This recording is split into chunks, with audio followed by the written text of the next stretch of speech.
স্মৃতিদের পাথর বুকে আর চলে না, জমাট নীরবতা গ্রাস করছে চেতনা।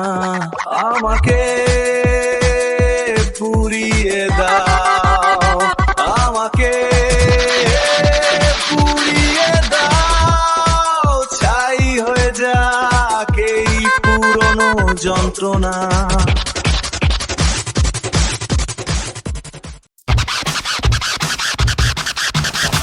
আমাকে পুড়িয়ে দাও,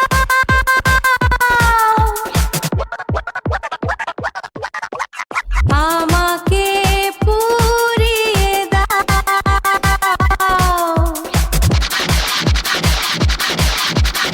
আমাকে পুড়িয়ে দাও। স্মৃতিদের পাথর বুকে আর চলে না, জমাট নীরবতা গ্রাস করছে চেতনা। আমাকে